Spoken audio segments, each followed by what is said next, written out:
Welcome back, everybody, to the Barbells and Trails podcast. I'm your host, Brett, back with episode 44. We're here. We're pushing a year. We're actually getting really close. We're working our way up. We only got a couple months. Longer than I think, actually. I'm terrible at this. I'm so sorry. Welcome back yet again. I hope you guys enjoyed the last week's video or episode. I know it wasn't super long. I mean, today's isn't going to be super long either, honestly. Just because I am behind on some stuff, and we'll go from there. I'll be honest, right now I'm setting a timer for a specific amount of time, but I hope you guys have had a good week. I'm back. Let's just get right into it. I was planning on actually having a guest this week. I'm sorry that actually fell through. My friend that was over ended up having to leave, so we weren't able to actually record the podcast. So sadly, that was not done. I'm planning on hopefully getting someone on this next week and hopefully this weekend. But okay, shit that's going on right now. Ohio. I don't know how I did not talk about this in last week's episode. The Ohio train derailing. What the fuck? I mean, obviously now that happened almost 3 weeks ago. But I kind of knew about it when it first happened. Didn't totally know how bad it was. Had seen stuff, had watched some things, and talked about certain things. But it is crazy that this has not been in the mainstream news really until I think a little more recently. And that when it first happened, it wasn't being covered by any major news networks. And some people are comparing this to possibly our U.S. version of Chernobyl. Obviously, I don't think near as bad, but we don't totally know what the extent of this could actually be over the next 40 plus years or more. Obviously, that's a lot longer than, or a lot shorter than a nuclear disaster. But I'm just saying that in the short term of what could happen. There's still so much we don't know on the long-term effects of this accident. But as a recap of what happened, a train derailed, I think on like the 3rd, it was early February, and caused a massive trail derailment and a leak of these certain chemicals. And they decided to do a controlled burn because that would be better to take care of the chemicals because of a worry of a possible explosion. And since then, it's just gotten worse. They said they evacuated the town. They then brought them back a few days later saying it's all clear, no problem. People's pets and livestock and other animals have started dying. People have been getting sick, bunch of stuff. And at this point, just now recently, stuff's just now coming out where like people are actually trying to help. FEMA's, I think, out there now, and a bunch of other stuff where when it comes to a major disaster, it's a very lackluster, I guess, turn of events when it comes to support by the government and a lot of things.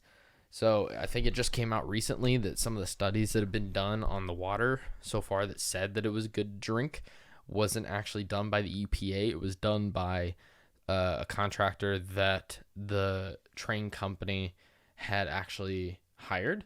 So something was probably sketchily done with that because there's no way that water is not contaminated. There's stuff that's been tracked already in the Ohio River Basin, all sorts of stuff. It's not good. It's actually very bad, and they don't know what the full ramifications will end up being. And it's just kind of crazy that something like this in general could happen, and this just points to an issue when it comes to corporate greed in the sense of, I just found out that in some of those trail cars that might have over 100 plus cars and run for a mile and a half, there's only 2-person crew on that thing, or maybe 3 max. And I think that doesn't count for the train guy. There's like 2, then the dude that actually I think runs the train full time, but a 2-person crew for something that massive, which is really weird. And recently they apparently were trying to cut back to 1. And I mean, I get it. Technically should be smooth sailing when you're on a railroad, but especially when hauling dangerous chemicals, I mean, I think it should be pretty important to have more than one fucking person on that train, taking care of things. And apparently this has been going on because I think it was sometime last year that there was actually a union strikes on a lot of train companies, and I don't think things really worked out with what the unions totally wanted. I think there was some movement, but not nearly as much as they wanted when it come to support and time off and people being overworked. And at the time, people said that if things continue, that there will probably be some big problems or issues. And this happened. And right now, I think the diagnosis of what caused the accident was a loose train wheel. And it just happened to, I don't know if it just came off and got under the other wheels and just started tossing shit off, or what exactly happened or why. But it's not good because these chemicals are terrible. As for everything going on, like it wasn't covered, and then I've heard things that when these certain chemicals burned, that it actually turns into a certain gas that was used in World War I as a gas in the war, like a toxic gas, and it's not good. Like, it's not great. At one point, I saw pictures of the clouds over New Palestine, and all this stuff, where it just looked like something out of a movie. It literally reminded me of the storm clouds in Ghostbusters. It just black, murky, disgusting clouds that definitely were not natural in any sense. Just filled with all these chemicals and toxic smoke and gas, and it's terrible. Terrible what's going on. Hopefully something happens soon when it comes to hopefully I would hope some disciplinary action when it comes towards the train company because of something like this, and reimbursement for people in the community, because this could cause issues and cancer clusters for people over the next 60 years. And we don't even know what the full effects are, if people are going to be able to stay there, if people are going to have to move away. It's kind of still undetermined at this point with how bad everything really is. So this is a wild story, and it's crazy that this happens, but it also just shows that our infrastructure is not great as a country either. Like, you would think that stuff like this would be handled, but also, man, that's a lot of toxic chemicals being moved on trains. And I'm sitting here and I'm like, there's trains that go through my town. Is this the same train company that comes through here? I've seen those same style of train cars. Like, is this whole time, has some of that been toxic chemicals that have been passing straight through my town? Like, holy shit. And it's kind of crazy to think about. It's like, I get it. This stuff has to be moved around at one point or another somehow, but it's still just, it's crazy that the results of what happened, and hopefully something comes out of this in some way or another that's beneficial to that community, let alone to maybe regulations, because it just seems a little ridiculous what happened. But not only that, this in the news also, what's going on right now, Biden was just over in Ukraine yesterday. We are coming up on 1 year for the Ukrainian war, which is crazy. It's probably 1 year of many, but we'll see what happens. I was kind of surprised to find out that Biden actually went over to Ukraine. I didn't actually see what his speech was necessarily about, or what all went down. And then not only that, but yesterday, Putin also decided that he was going to go against a certain arms treaty of some sort. I can't totally remember what it is. I'm not a geopolitician analysis guy, but it's pretty crazy, and I don't know what's going to happen with this war. Like, it's nuts. Hopefully it doesn't escalate any more than it already has. At this point, who knows what the numbers are when it comes to deaths on either side or to civilians. I have not kept up on some of those, but I just know that this whole thing is crazy and is going to be drawn out for a long time.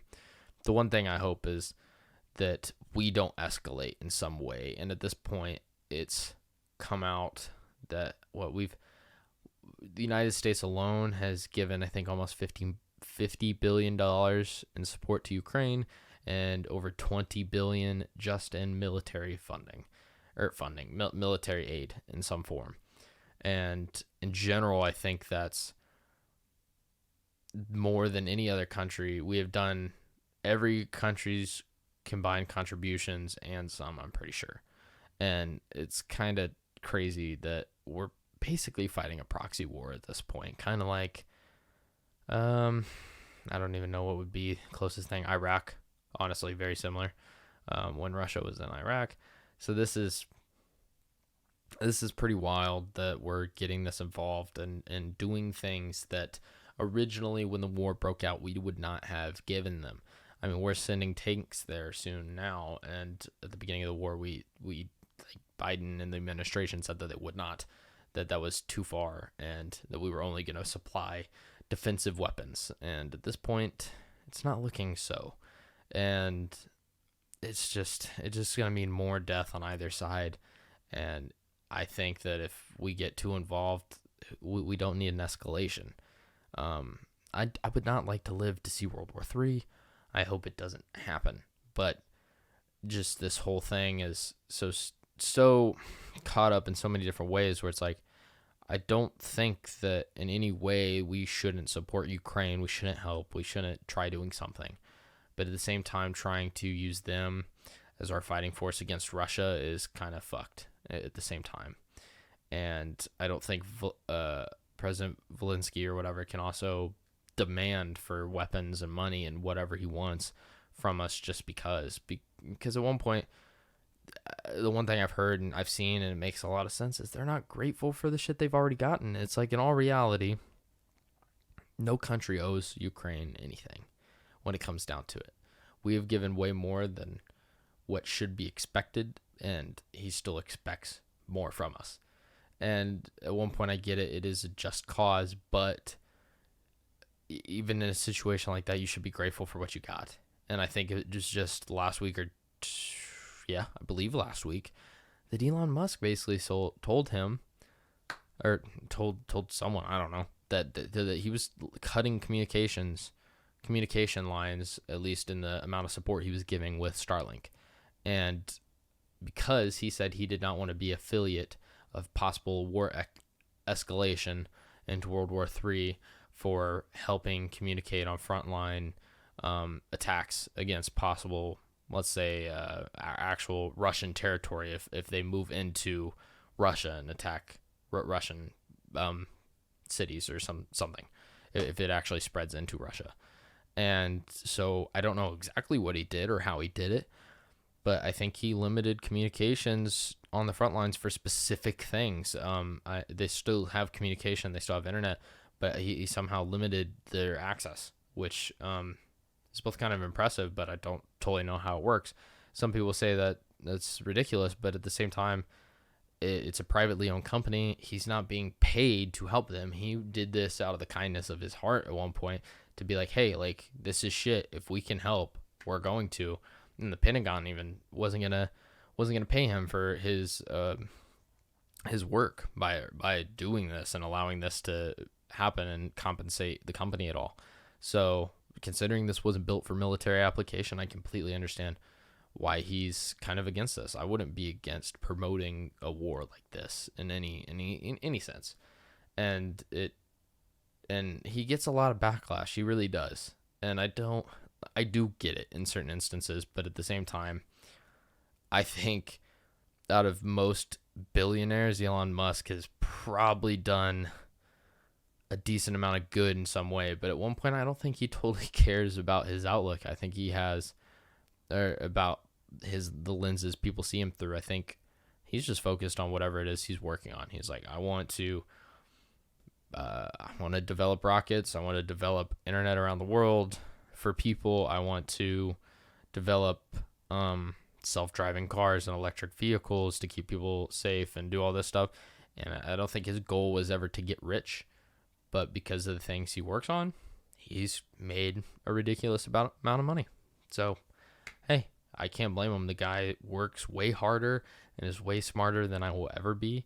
And I mean, he deserves it for the amount of work he puts in. I mean, I can't deny that. The dude's very smart and knows what he's doing. And he's stretched so thin with all the shit he has. I don't understand how this man functions, let alone has a family. So, I mean, I cannot but be impressed by the amount of stuff he's been able to do in his life. And he's, in his 50s?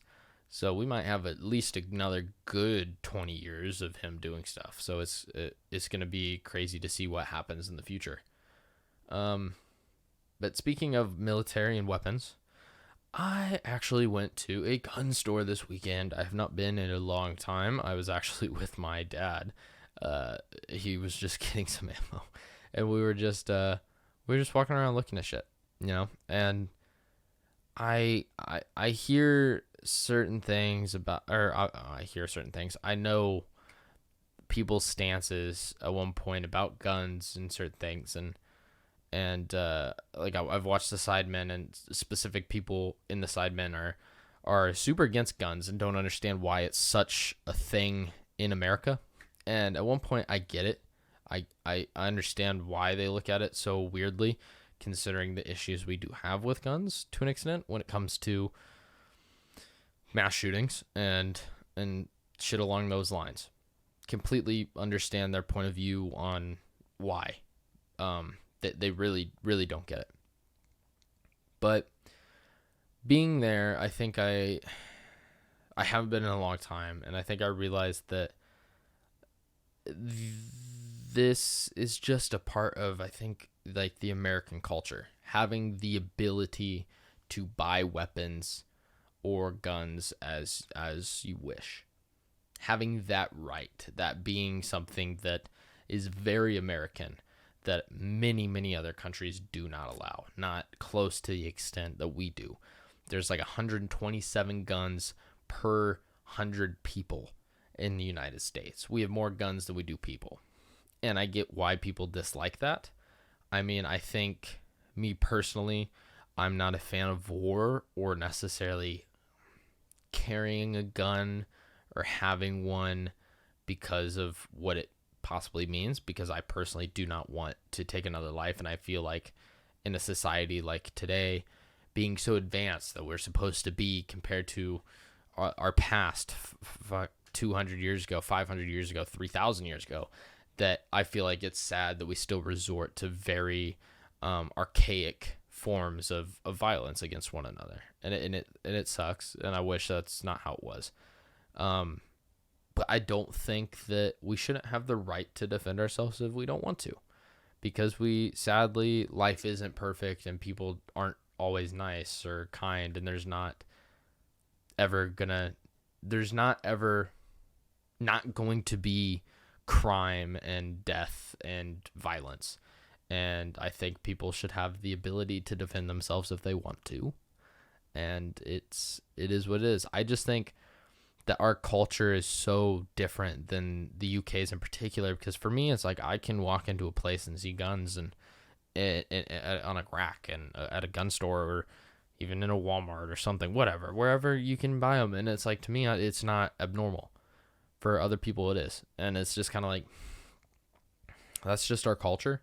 And also, I guess it depends on where you grow up. If you grow up in New York or certain places, yeah, it's a little different. It's not as accessible, and there's a different outlook on weapons than possibly someone that grew up in the Midwest. For me, I have a respect for firearms. I know that they're deadly and that they can cause a lot of harm and pain and suffering, but at the same time, they can be used for good and do certain things. And so there's a great respect. I mean, it's just like having a knife. You can use the knife to stab someone. You could also use it to cook someone a glorious meal. It's not the greatest comparison, but you get what I'm trying to say. And and I understand why people want gun restrictions. I don't necessarily think any single person should be able to get their hands on a firearm by any means. I don't think mass shootings are okay either by any means. I find it super disheartening and depressing every time something like that comes up on the news, and I see something along those lines. And it sucks that it happens as much as it does, because it's just gotten worse since I've grown up, and it's just that part is horrifying. And I remember being in high school and having that fear, and literally sitting there at one point with a contingency plan on what would I do in this situation. Would I go try find my sister? Would I get out? Would I what would I do in that situation? And it was always in the back of your mind at one point, sadly. And I didn't even go to a big school. I couldn't imagine going to school in a inner city where there's 1,000 people in your high school, or more. And it's not a thought you want to have, because it is very anxiety causing to people that are already dealing with hormones and stress and anxiety and a lot of stuff changing in life as it is when you're in high school, let alone something like that to be in the back of your mind. It's terrible. But I don't know if what way there is to remedy it. I don't think that taking away guns is gonna fix the problem by any standards, where other people think that there just shouldn't be any. I don't think they'll fix the issues. I think having that ability to own a weapon is one characteristic of America that makes us stand out from others. And it's if you take away that, you're almost taking away what it means to be an American in certain instances. Not totally. There's a lot of characteristics of an American and what we are as a country and a people, but it's definitely one of them. It's like, even if people think that we shouldn't have guns or don't believe that is one thing that is just a part of our culture, and there's no way you can deny that. But it's just, I think that they have a place and purpose, and if you want to hunt and you want to protect your family, you should have every right to. And I think also it's probably one reason why we've never had any wars on our home turf. Because if we did, it's not only the military, whatever invaders would have to go through, it's the civilians that are armed as well.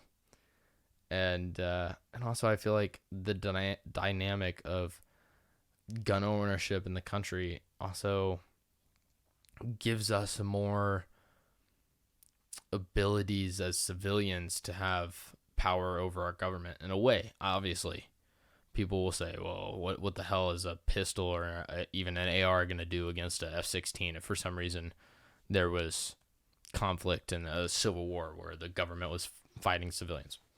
Terrible fucking hypothesis. Not hypothesis, but example. But I get what they're saying, but the idea is, like, in China, people don't own guns. So don't own guns. So when people riot and get violent and certain things happen, it doesn't happen there because the government aren't worried about people rioting up or anything happening because they're the ones with all the power and control. They're the ones with the weapons. They're the ones with all this stuff. And it at least dampens the ability of the government's control over someone, I think, in some form or another. So it's definitely an interesting conversation. I don't know how to talk I don't know. I can have a conversation with anybody about it, but I get why people dislike it. But for me, I think it just depends on how you look at it. It's definitely a perspective thing, and I think you can argue it either way to an extreme. But I think that you got to try finding a happy median with certain things along those lines, because there's no way you're going to be able to convince either to go either direction. And I think that's the cool things about America is we have that ability to have such different perspectives and still be united under one country. That, I mean, we have issues. We all have issues with something in politics, but I feel like it's cool that we have the ability to discuss these things, which sadly I feel like is less common though nowadays. I like having tough discussions with people. I mean, when I first had the idea of doing this podcast in particular, or a podcast, it was when I was with two people at one of my old jobs. And this one day we were not busy at all. Worked at a cafe. And so we literally had hours to discuss things. And we would debate and we'd talk about stuff, because I will definitely admit, when I graduated high school, when I was in high school, I was way more of a conservative Christian boy, innocent, and thought about things in a specific light. And I grew up in a fairly conservative community as well. And when I moved down to Brown County and I lived and worked down there, I was surrounded by people that weren't as conservative by any means. So me and my coworkers would have debates on things, and they would ask me why I thought certain ways I did, or how I looked at marriage, or even relationships, and just government and sex and anything, all sorts of stuff. And we'd just sit there and we'd have discussions. I'd be like, this is how I see things, and this is why. This is just why I look at it this way. And they would tell me why they look at things this way. And I love having those conversations with people. It's fun to have those debates, even if you don't agree with them. And they didn't agree with me on certain things, and I didn't necessarily agree with them. But it's so constructive to be able to have those conversations that I feel like it's unappreciated nowadays to do that. So it was a lot of fun, and I hope that type of culture at one point becomes more available, especially for our younger generations, and the ability to actually hash it out and not just be hateful and hate someone for their ideals without having a conversation and figuring people out as a person. But we'll see what happens in the future. Not only that, I didn't talk about this, I don't believe, in any of the past podcasts, but the Super Bowl happened, obviously. And Prime had a Super Bowl commercial, which is very interesting. I didn't see it. I didn't watch the Super Bowl, but I saw the commercial. Watch it. Very interesting. It's awesome that this is the first creator product to ever have a Super Bowl commercial. Very impressive. And I'm surprised Mr. Beast has not done it sooner. It's probably $6 to $7 million for a 30-second commercial. And their commercial didn't necessarily, it stood out for what it was. But to me, it did not seem abnormal, because I'm so wrapped up in the YouTube creator environment that when I watched it, it was very normal. It was something that I feel like they would just post as an advert on YouTube. And I think that's kind of what they were going for. They wanted to go for something that wasn't necessarily the typical advertisement for a company or a product. They went for something that's more creator based, something that's more new and modern in the sense of advertising and media, because it was eye-catching. It was quick. It was footage from different events or things that they had been a part of with Prime. It was different things. It was very fast-paced and a lot going on, where most commercials don't have that typically.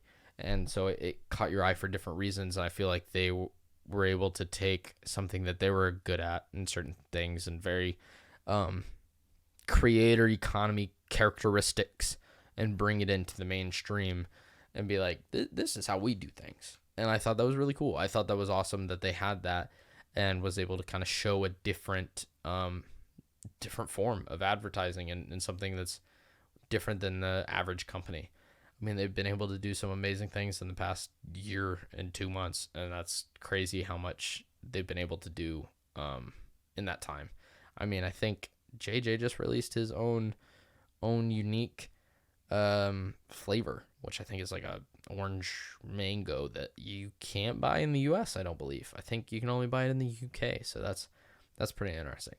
But speaking of prime flavors, I finally got my hands on Metamoon. I actually just ran into this at the mall. I was like, you know what? I'm going to buy one of these and try them. I have not. It was the first time I ever seen one of these in person. So I'm curious to see what it tastes like.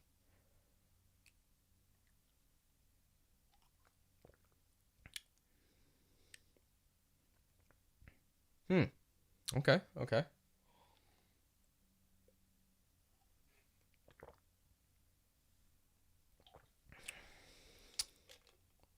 I mean, wow. It's really good. As for what the flavor is, I don't know if I could explain it. It kind of has like a Skittly flavor with like a pineapple, maybe? Is that pineapple? That's I don't know what it is or how to describe it, but it's really good. Since I have had, I think, every flavor. It's good, but I would not say this is my top flavor by any means. It's definitely up there. It's definitely very good. I don't think they necessarily have a terrible flavor, but yeah, that's not my favorite. But it is good. I mean I like it. I love the products. I mean, it's really good. It's a little overpriced, but really good flavor. I can't wait to see what they possibly come out with this year, let alone everything else. But man, what else did I have planned for today? What do I need to talk about? Okay, guys, I've been making it into the gym. I don't know if you can tell or not. No, I'm getting back into that routine. I talked to you guys. I don't even know if it was last week. Actually, it was 2 weeks ago, about how I have been struggling with getting back in and getting after it again. But you know what? I've been doing pretty well. I mean, since last Monday, I've only missed one day. My goal is to go in 7 days a week and just do different stuff and do some cardio here and there. And now I'm trying to actually count my calories again, and I'm starting to use that and do things. And it's not going bad. I mean, it's great. I'll be honest. I think I missed it because now that I've been in it now another week and actually been in it for more than just a single day, I definitely missed it. I was like, waking up sore at times and doing stuff isn't always fun, but just going in and having a good lift or something like, and working out is good. I have to admit, like today in particular, I didn't have a lot of motivation to necessarily go, but after I got there and I started, I was like, I do love this. This is fun. And I missed one day, and it was just because I woke up. I thought I hit snooze.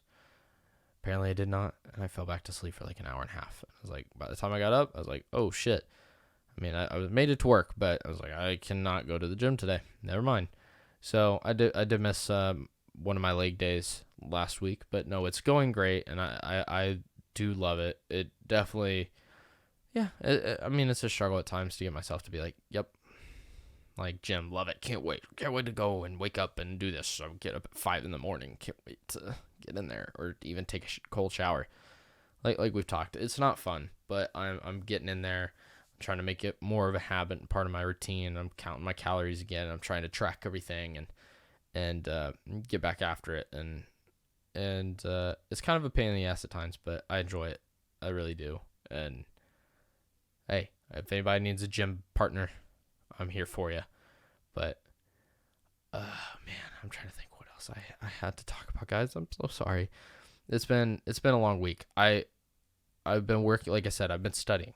I'm at the very end of the course, actually. I basically have to take my course exam at the end, and then I have to study for the state exam.